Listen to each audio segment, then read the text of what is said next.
Kung hindi ka pa nakapalo, follow ka na, like and share. Pag-i-subscribe na rin sa aking YouTube channel, like and share. Salamat.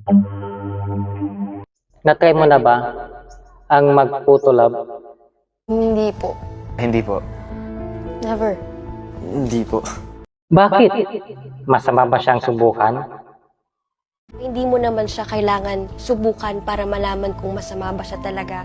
Ang dami ng nasirang buhay dahil dun.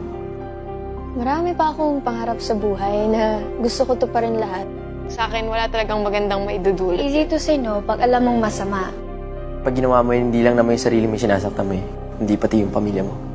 So anong masasabi mo sa mga tao na gustong sumubok sa photolab?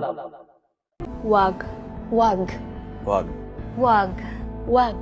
Wag. Huwag mong subukan. Masisira ang buhay mo.